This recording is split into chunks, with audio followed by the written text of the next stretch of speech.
Somewhere along the way, waiting became a skill.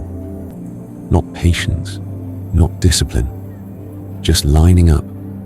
We line up at school, at the bank, for the elevator, for paperwork, so often that the absence of a line feels wrong. You enter a place. There is no queue, and something inside you hesitates. Who goes first? Where do I stand? Am I allowed to move? The structure disappeared, and with it, direction. Some people even wait for a line to form just to be first in it. Not to finish faster, but to feel positioned. Because standing alone without direction is harder than waiting your turn. Lines have rules, invisible ones, but everyone knows them. Don't cut. Don't stand too close. Don't ask how long it will take. If someone leaves temporarily, their spot remains sacred for approximately 3 minutes. After that, negotiations begin. Were you here?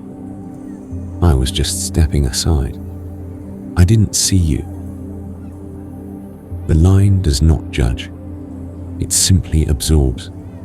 There are professional line standers, not officially, but functionally. The person who arrives early, stakes their claim, holds the position, then texts everyone else. I'm here. Take your time. A silent hero, unrecognized, unappreciated. So some turned it into a business. They stand in line for people who don't have time. Hourly rate, negotiable. Even waiting has a schedule now.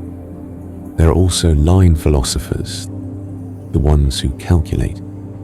This line looks shorter, but that one moves faster. Should we split up?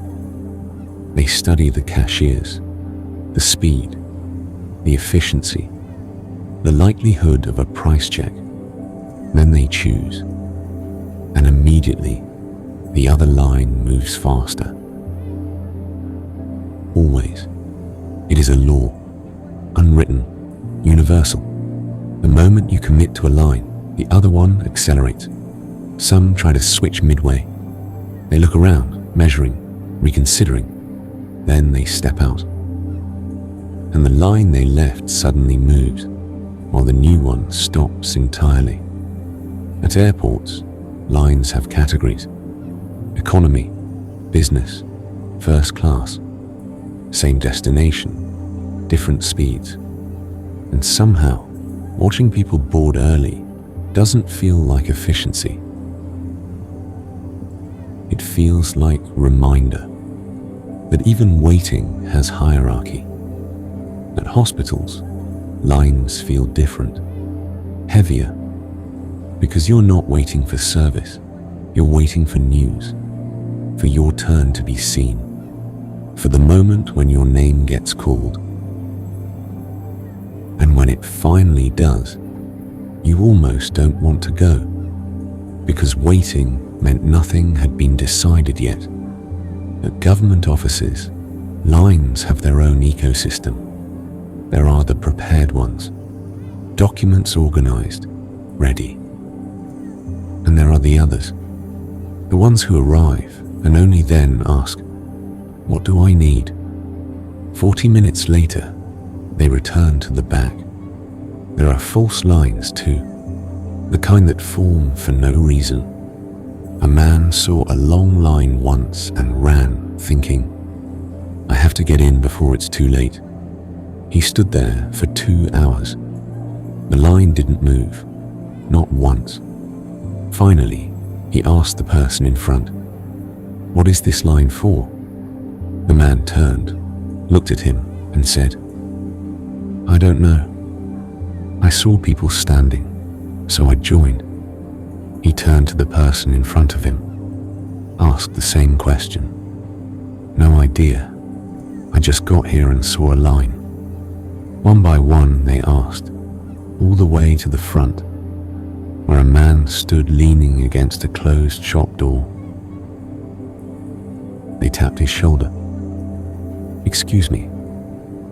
What are we waiting for?" He lifted his head slowly, blinked, confused. "Waiting? I'm not waiting for anything." "Then why are you standing here?" He looked at them, then at the line behind him. 50 people, maybe more. He shrugged. I wasn't feeling well, so I put my hand here and rested for a bit. Silence. Then someone in the back yelled, "Is the line moving or not?" No one answered because no one knew. Maybe the line was never about order. Maybe it was about comfort, a visible structure, a silent agreement, a shape we can stand inside. Last week, I went to renew my license. The line was long. I stood for an hour. When I finally reached the counter, the clerk looked at my papers and said, "You're in the wrong line." I stared at him. Where should I be? He pointed to another line, identical, 10 feet away. I asked, "What's the difference?" He looked at me as if the question itself was strange, and said, "This line is for renewals with changes. That line is for renewals without changes." I looked at my form. Nothing had changed. So I went to the other line, stood there for another hour, reached the counter.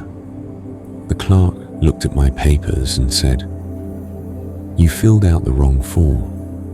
I didn't argue. I just asked, "Where do I get the right one?"